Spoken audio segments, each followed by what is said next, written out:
나의 자녀들아, 내가 이것을 너희에게 쓰면 너희로 죄를 범하지 않게 하려 함이라. 만일 누가 죄를 범하여도 아버지 앞에서 우리에게 대언자가 있으니 곧 의로우신 예수 그리스도시라. 그는 우리 죄를 위한 화목제물이니 우리만 위할 뿐이 아니요 온 세상의 죄를 위하심이라.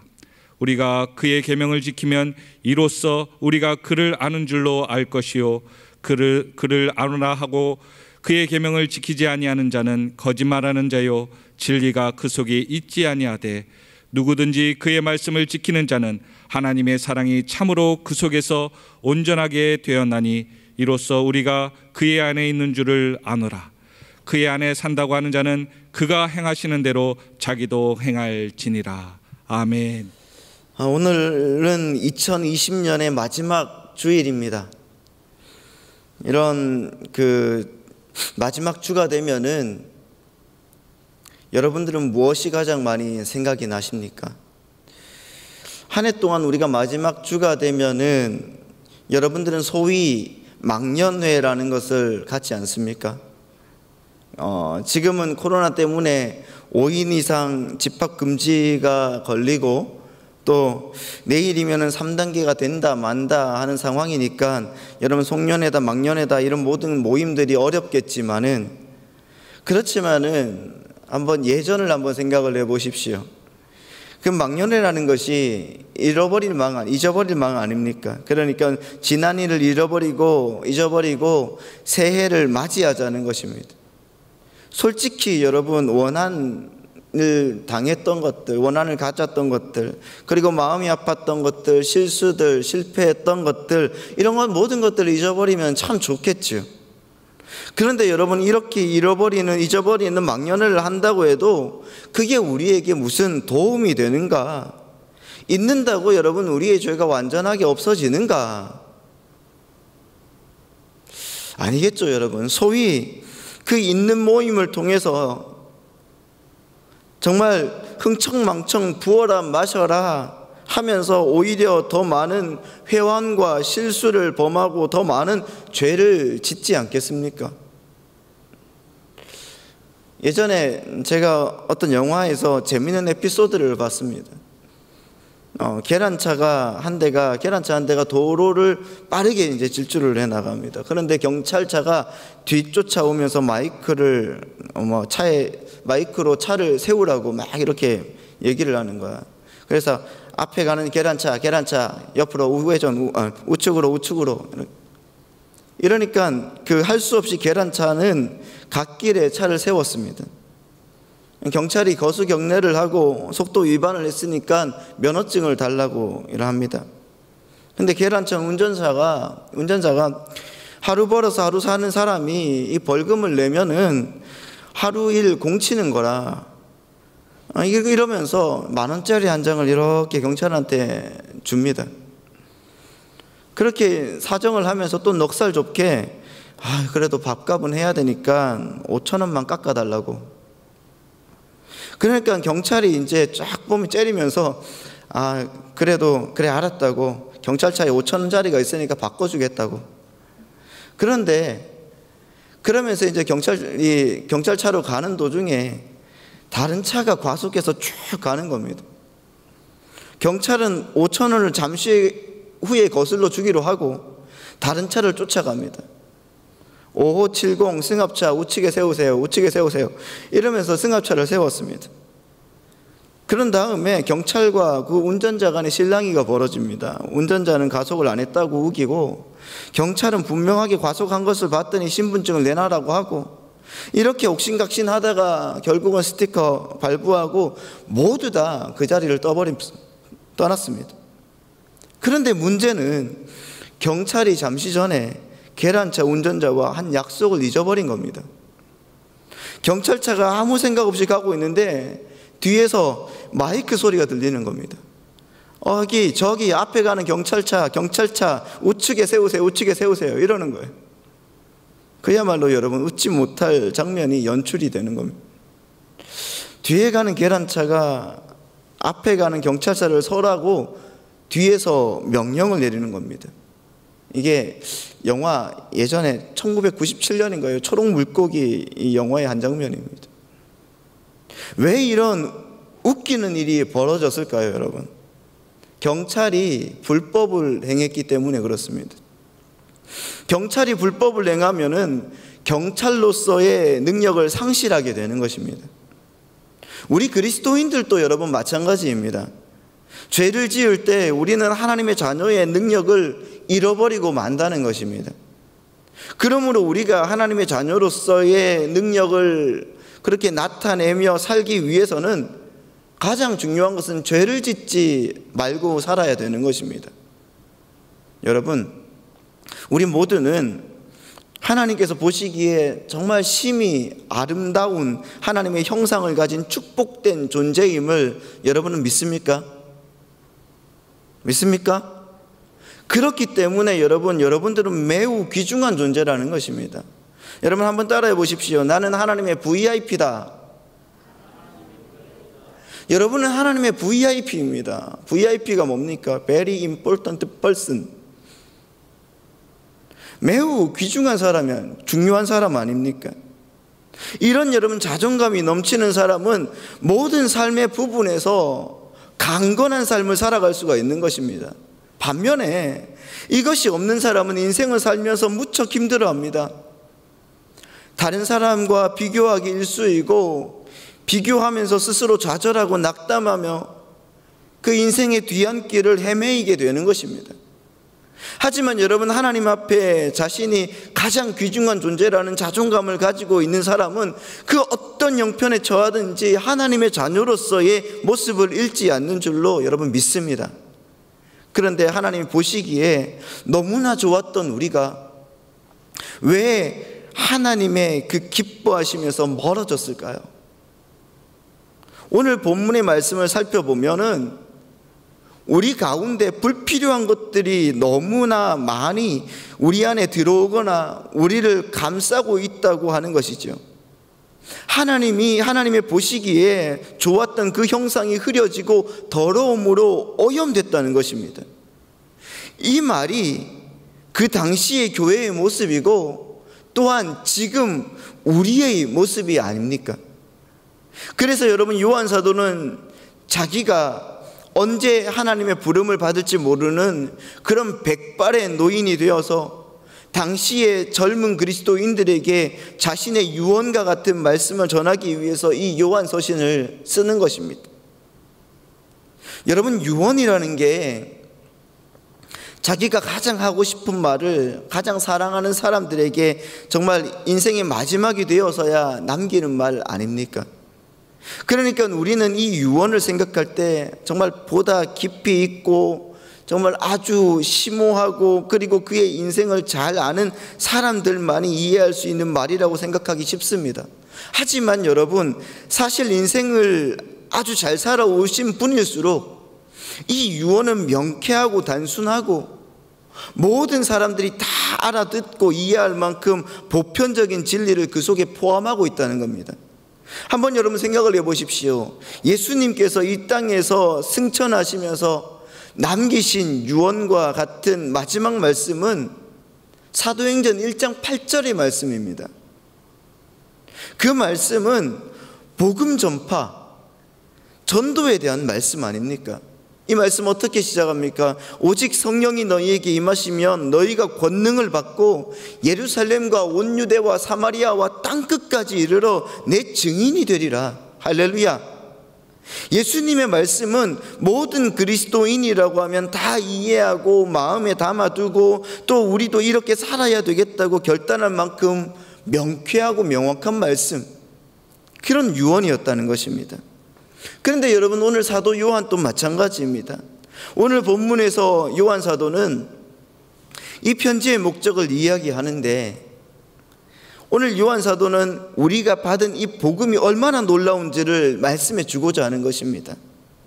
또 여러분, 오늘 본문에서 사도 요한은 다소 충격적인 이런 말씀을 증거하고 있는데요, 여러분 한번 2장 1절 말씀을 한번 보도록 하겠습니다. 2장 1절 말씀입니다. 나의 자녀들아, 내가 이것을 너희에게 쓰면 너희로 죄를 범하지 않게 하려 함이라. 이렇게 말하고 있습니다. 죄를 범하지 않게 하려 함이라. 분명히 여러분 우리로 하여금 죄 짓지 않도록 하려고 이 서신을 쓰고 있다고 말씀하고 있는 것입니다. 할 수 있으면 죄를 짓지 않고 사는 것이 좋은데 연약한 인간은 죄를 피할 수가 없습니다. 알고도 죄를 짓지만은 모르고 죄를 지을 때가 얼마나 많이 있습니까? 죄를 짓지 않을 수 있는 능력은 정말 여러분 우리가 신령한 몸이 되어서 몸으로 변형되어서 천국에 들어갔을 때나 가능하지, 이 땅에서 사는 한 아무도 죄를 떠나서 살 수가 없다는 겁니다. 여러분, 예수님을 믿으면서도 죄를 짓고 사는 것이 참 우리의 고민이 아닙니까? 오늘 여러분들은 얼마나 많은 또 죄를 짓고 이렇게 생각을 하면서 살아왔습니까? 그런데 왜 우리에게 죄를 지어도 의롭다, 거룩하다 인정받는 축복을 주시는 거냐? 여러분, 여러분에게 정말 묻고 싶은 것이 있습니다. 정말 여러분 하나님의 말씀대로 살고 싶습니까? 여러분, 죄 안 짓고 살고 싶으십니까? 이것이 여러분 열쇠라는 것입니다. 정말 그렇다고 하면 우리가 육신이 약하여서 다시 죄를 짓게 되더라도 주님은 완전한 대책을 마련해 놓으셨다는 겁니다. 그 완전한 대책이 무엇인가? 1절 말씀을 계속 읽어보면 이렇습니다. 나의 자녀들아, 내가 이것을 너희에게 쓰면 너희로 죄를 범하지 않게 하려 함이라. 그 만일부터 우리 다 같이 한번 읽어보겠습니다. 시작. 만일 누가 죄를 범하여도 아버지 앞에서 우리에게 대언자가 있으니 곧 의로우신 예수 그리스도시라. 할렐루야. 그런데 우리가 죄를 지어도 걱정할 필요 없다는 것은 우리의 죄를 대신 떠맡아 용서해 주시는 대언자, 다시 말하면 변호인, 그분이 계시기 때문이라는 것입니다. 그분이 누구십니까? 예수 그리스도라는 것입니다. 대언자가 있으니 이 말은 여러분 의로우신 우리 구주 예수님께서 우리가 죄를 지을 때마다 여러분 우리의 모든 죄를 떠맡아 변호해 주신다는 것입니다. 법정 소송이 있을 때에 선임된 변호사는 모든 문제를 대신 떠맡아 적극적으로 변호해 주지 않습니까? 마찬가지로 여러분 한 점 흠이 없고 의로우신 예수님께서 우리의 모든 죄를 변호해 주신다는 것입니다. 예수님께서 여러분 변호 못할 죄는 하나도 없습니다. 우리의 죄가 주홍같이 붉을지라도, 진홍같이 붉을지라도 양털같이 흰눈같이 희게 해주신다고 성경은 말씀하고 있다는 것입니다. 주님 말씀하십니다. 저 사람이 분명하게 죄를 지었습니다. 그러나 제가 이 모든 죄를 지고 이미 십자가에서 죽었습니다. 저 사람의 죄는 제가 이미 다 지고 십자가에서 피 흘려 죽었습니다. 이제 저 사람은 죄 지은 자가 아닙니다. 그런데 여러분, 예수님이 이렇게 변호하신다고 해서 우리가 죄를 막 지어도 되는 것인가? 서커스 고개 중에 그네타기 묘기가 있지 않습니까? 그 묘기가 펼쳐질 때 여러분 밑에 뭘 두냐고 하면은 이렇게 그물을 쳐놓습니다. 고개 도중에 떨어져도 언제나 안전하게 받쳐주기 위해서 그렇습니다. 몇 번이고도 받쳐줍니다. 만약에 여러분 그물이 없으면 어떻게 되겠습니까? 아마 여러분 그네타기 묘기를 하기가 불가능할 겁니다. 불안하기 때문에 그렇습니다. 이처럼 여러분 우리가 거듭난 자의 삶을 살아갈 때 완전한 용서가 밑바탕에 깔려 있는 것입니다. 혹시 여러분 실수하고 넘어지더라도 하나님은 언제나 용서해 주신다는 사실을 여러분 믿으시기 바랍니다. 서커스 그물이 여러분 심심하면 우리가 그냥 떨어지라고 쳐놓은 것입니까? 아니라는 겁니다. 안심하고 묘기를 부리기 위해서 여러분 우리에게 쳐놓은 것입니다. 마찬가지로 하나님께서 완전한 용서를 주신 것은 안심하고 죄 지으라고 주신 것이 아니라 죄 짓지 않게 하려고 주신 것이라는 것을 믿어야 된다는 것입니다. 우리가 죄 짓지 않는 것은 우리의 노력으로 되는 것이 아니라 주님의 은혜로 되는 것입니다. 중요한 것은 여러분, 우리가 이처럼 예수님을 믿고 살아가는 동안 정말 어떻게 살 것이냐 하는 문제가 여기에서 화두가 되는 것입니다. 우리 죄가 다 사해졌으니 우리의 과거, 현재, 미래의 모든 죄가 예수 그리스도로 인하여서 사하여지고 구원을 받았으니 우리는 그저 감사만 하고 편안하게 살면 되겠지. 이러면 여러분 안 되는 것입니다.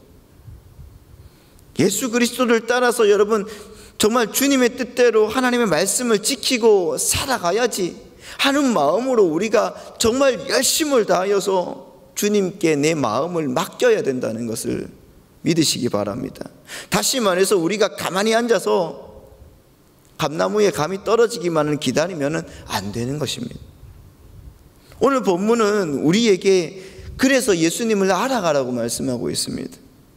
알아가는 사람은 어떤 사람인가? 예수님을 알아가라고 하시는데 그 알아가는 사람은 어떤 사람인가? 먼저는 여러분 계명을 지키는 사람이다, 이렇게 말하고 있는데요. 요한일서 2장 3절 말씀을 보도록 하겠습니다.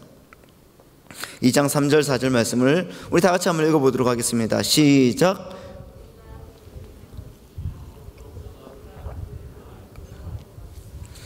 그를 아노라 하고 그의 계명을 지키지 아니하는 자는 거짓말하는 자요 진리가 그 속에 있지 아니하되. 아멘. 여러분, 우리가 주님을 알기 위해서는 주님의 계명을 먼저 우리가 지킬 수 있는 사람이 되어야 되는 것입니다. 여러분, 성경을 대표하는 계명이 뭐가 있죠? 10계명이 있습니다. 10계명 여러분 다 외우고 계시죠? 다 아십니까? 다 아시지 않습니까? 나 외에 다른 신이 내게 있게 하지 말지니라.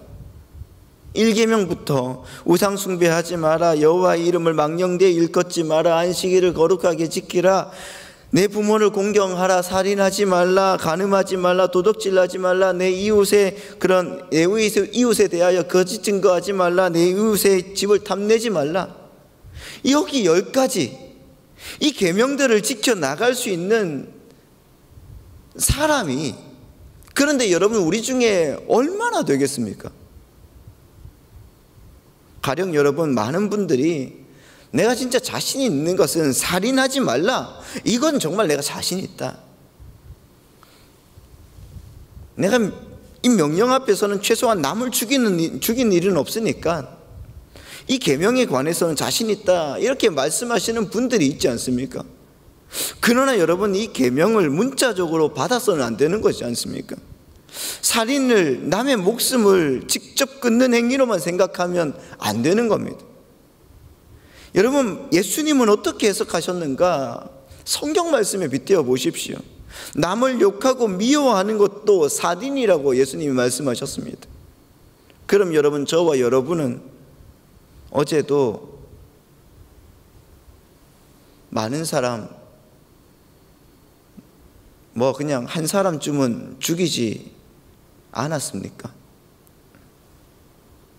여러분, 요한일서 3장 5절의 말씀에 보면은 그 형제를 미워하는 자마다 살인하는 자니 살인하는 자마다 영생이 그 속에 거하지 아니하는 것을 너희가 아는 바다, 이렇게 말씀하고 있습니다. 형제를 미워하는 자가 살인자라는 것입니다. 살인은 여러분 흉기로 상대를 직접 죽이는 것만을 의미하는 것이 아니라고 성경은 말씀하고 있습니다. 그것은 결과일 뿐입니다. 살인은 여러분 언제든지 마음에서부터 시작되는 것입니다. 마음속에 일어난 미움과 증오가 우발적으로 폭발하면 결과적으로 그것이 살인이 된다는 것입니다. 그러면 여러분, 우리는 살인하지 말라는 계명에 적합한 사람인가? 여러분, 내 부모를 공경하라, 여기에서는 여러분 자유하십니까?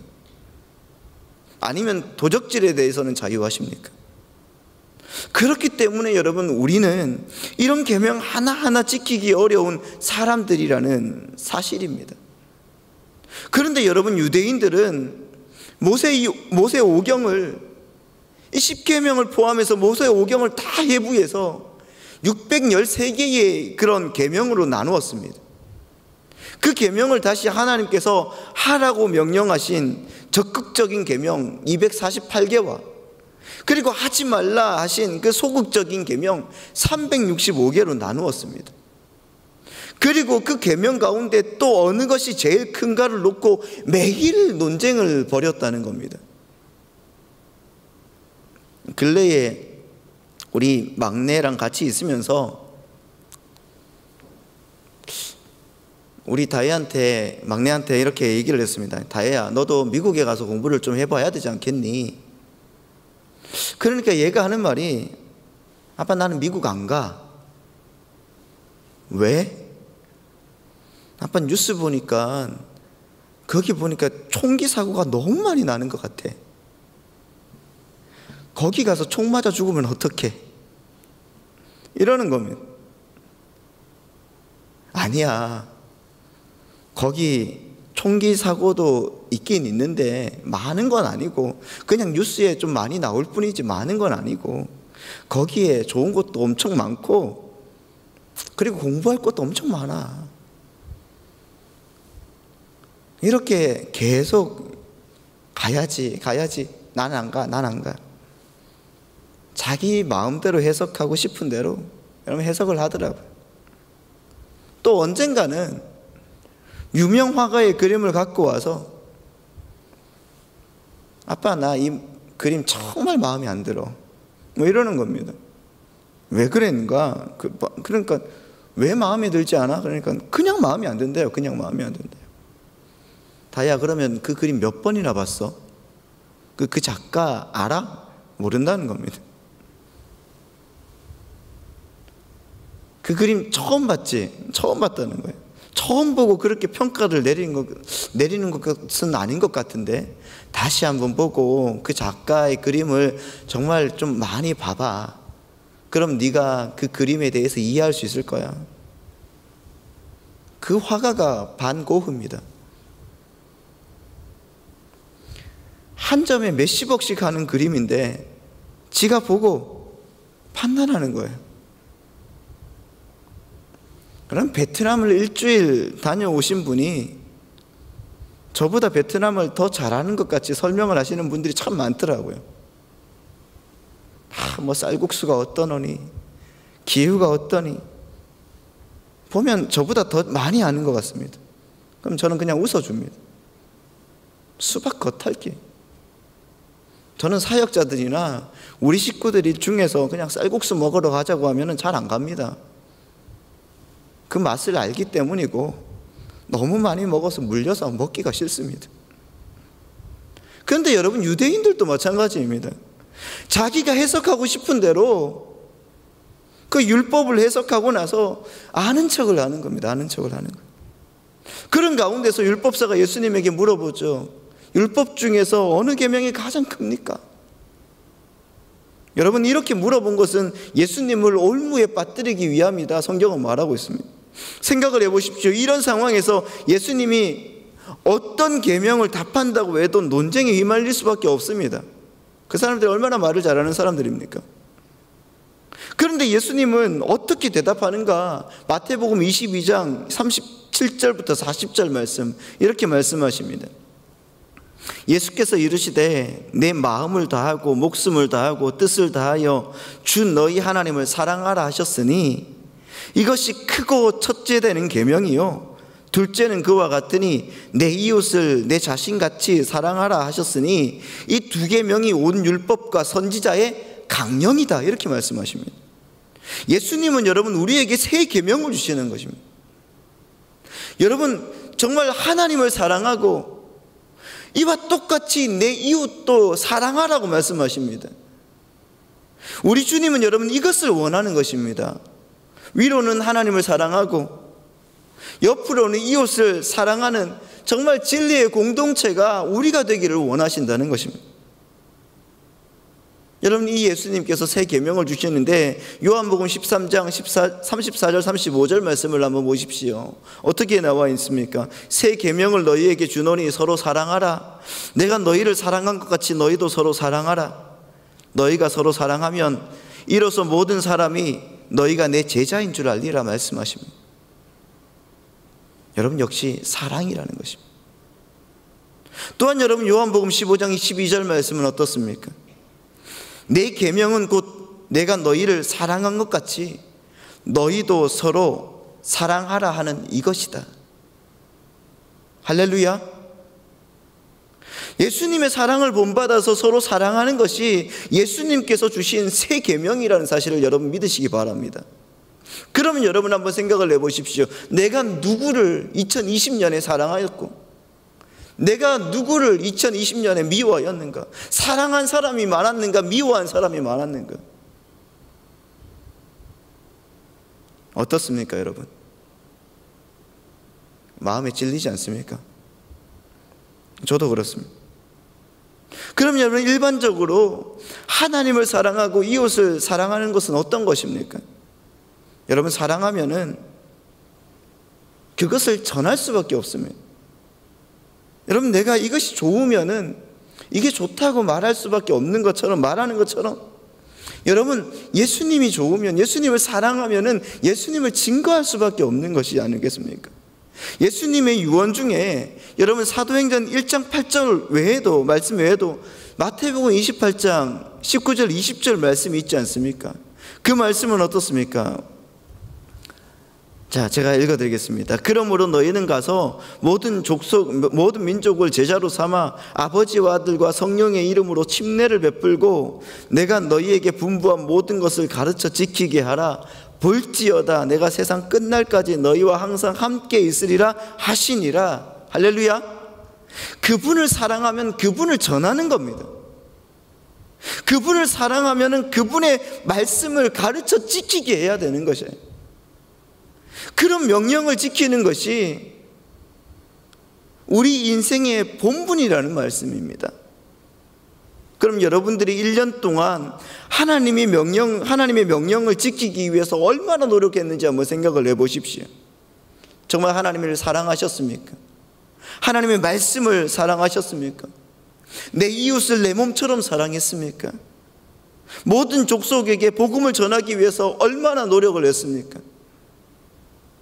코로나 때문에 여러분 힘든 것은 알지만은 정말 전도하는 것이 우리의 본분인 것을 알고 계십니까? 그 밖에 여러분, 하나님의 말씀인 성경을 얼마나 읽었고 얼마나 공부하셨습니까? 그 말씀대로 살려고 얼마나 노력을 하셨습니까? 이런 것이 우리의 본분이라는 것입니다. 다시 말해서 우리가 이 땅을 사는 목적이라는 말씀입니다. 십자가는 말없이 우리에게 여러분 사랑을 가르쳐 줍니다. 그 십자가는 위로 하나님을 사랑하고 옆으로 이웃을 사랑하라고 말씀하지 않았습니까? 이웃을 사랑하되 서로 사랑하라. 서로 사랑하라는 주님의 새 계명을 지키면서 살아가면 놀라운 은혜가 우리 가운데 넘친다는 것을 여러분 믿으시기 바랍니다. 그래서 여러분, 주님의 은혜 안에서 사랑하는 성도님들이 되시기를 바랍니다. 또한 여러분, 우리가 예수님 안에 있기 위해서는, 예수님을 위해서 살기 위해서는 말씀을 지키는 자가 되어야 되는 것입니다. 여러분, 요한일서 2장 5절 말씀을 한번 보시기 바랍니다. 2장 5절 말씀을 보면 이렇게 나와 있습니다. 누구든지 그의 말씀을 지키는 자는 하나님의 사랑이 참으로 그 속에서 온전하게 되었나니 이로써 우리가 그 안에 있는 줄을 아노라. 여러분, 그러니까 하나님과 사귐의 관계 속에서 그분 안에 거하는 사람은 혹 마음속으로 죄를 범하였든 실행하며 죄를 범하였든 예수 그리스도의 복음이 그 말씀을 지키는, 그 복음의 말씀을 지키는 사람이라는 것입니다. 여기서 여러분, 말씀을 지킨다는 것은 예수님을 통해서 화목케 하시는 그 사실을 믿으며 그분께 즉각적으로 나아간다는 것을 의미합니다. 하나님과 사귐을 갖게 되고 그분 안에 거하는 그런 삶이 더욱 풍성하게 되어지면 되어질수록 우리는 죄가 사라지고 있는 우리들을 발견하기보다도 여러분 더욱 큰 죄인이 되어가고 있는 우리를 발견하게 된다는 것입니다. 그분과 친밀하면 친밀해질수록 누군가가 보기에는 사소해 보이는 그 어떤 부분까지도, 작은 부분까지도 죄로 여겨지기 시작한다는 것입니다. 그리고 우리는 그 죄가 우리의 영적인 그 삶의 풍성함에 불편함을 준다는 사실을 알게 되는 것입니다. 그래서 여러분 기꺼이 즉각적으로 하나님 앞에 나아가서 화목제물이 되어주신 예수님을 의지하면서 거룩한 자리로 나아가는 것입니다. 여러분 지난주에도 말씀을 드렸지만은 다윗은 말도 안 되는 죄를 범했습니다. 인생에 있어서 우리가 한 번 지을까 말까 한 죄를 범하지 않았습니까? 사실 여러분 이제 다윗은 끝인 것입니다. 회복될 수도 없고 회복되어서는 안 되는 죄를 범하지 않습니까? 죽어 마땅한 존재였습니다. 그런데 여러분 하나님은 다윗의 모든 것을 빼앗거나 병들게 하거나 죽게 하거나 왕의 자리에서 내려앉히지 않았다는 것입니다. 마땅히 내려와야 되고 죽어야 마땅한 존재임에도 불구하고 그렇지 않았다는 것입니다. 하나님은 다윗의 죄에 대해서 심판의 행동은 하시지만 영원히 그와 사귐의 관계를 끊지 않으셨습니다. 그의 즉각적인 죄의 고백을 통한 회개함이 있었기 때문에 그렇습니다. 어떤 분은 그럼 우리도 매일 그렇게 하면서 죄를 범하며 살면 되겠다고 말할 수 있을 겁니다. 그런데 여러분 한번 생각을 해보십시오. 하나님과 사귐을 갖고 그분 안에 거하는 삶을 사는 사람이 죄를 범하였을 때 어떤 마음이 들까요? 다시 예수님 앞에 가면 되지 이런 생각이 들까요? 아닙니다. 아마 여러분 죽고 싶은 마음이 들 것입니다. 이런 내가 다 있어. 이렇게 하면서 여러분 자신에 대해서 한없이 여러분 실망할 겁니다. 큰 은혜 받아서 여러분 새롭게 된 존재라고 하면은 분명히 그렇게 할 수밖에 없다는 겁니다. 그런 존재가 하나님 앞에 나아가 고개를 숙이고 예수님의 십자가를 바라보면서 다시 또 그렇게 죄를 범할 수 있는가? 만약 여러분 여전히 그렇게 할 수 있다고 한다면 그 사람은 분명 하나님과 사귐을 갖고 그분 안에 거하는 사람이 될 수가 없다는 겁니다. 왜냐하면 오늘 요한 사도가 고백했듯이 누구든지 그의 말씀을 지키는 자는 하나님의 사랑이 그 속에서 온전하게 된 사람이기 때문에 그렇다는 것입니다. 예수 그리스도의 사랑으로 온전해진 사람이 다시 쉽게 죄를 가까이 하고 범한다는 것은 불가능하다. 이것을 여러분 믿으시기 바랍니다. 사랑하는 성도 여러분, 여러분은 예수님을 사랑하십니까?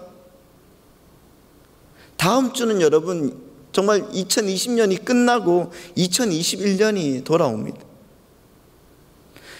사람들은 오늘 또 내일 또 소위 망년회를 한다고 하면서 또 먹고 마시고 즐거워하면서 모든 것을 다 잊어버리려고 할 것입니다. 물론 여러분 우리도 잊어버려야 될 것은 잊어버려야 됩니다. 그러나 우리 믿는 사람에게 잊지 말고 기억해야 될 것이 있다는 것입니다. 그것은 2020년에도 하나님은 나를 사랑하셨다는 겁니다. 말씀을 지키려고 발부둥치고 하나님께 100배의 복을 받기 위해서 부르짖는 나를 하나님은 정말 사랑하셨다는 것을 여러분 기억하시기 바랍니다. 하나님이 그 사랑이 그 예수님을 저주하며 부인했던 베드로를 회복시켰던 것처럼 여러분 사랑하는 성도님들을 그리고 저와 여러분을 반드시 변화시켜 주실 줄 믿습니다. 그래서 여러분 우리 주님이 바라보는 것을 우리가 바라보고 주님이 생각하는 것을 생각하고 주님이 품고 있는 것을 정말 우리 같은 마음으로 품고 같은 발걸음으로 언제나 함께 걷는 우리의 모습이 되기를 소망합니다. 그런 우리 교회가 되고 또한 우리 가정이 되고 또 우리가 되어서 우리의 삶의 터전에 날마다 하나님의 사랑이 가득하고, 그래서 2021년에는 정말 주님이 주시는 그 풍성한 축복 안에서 아름답게 승리하는 여러분의 인생이 되시기를 예수님의 이름으로 축원합니다.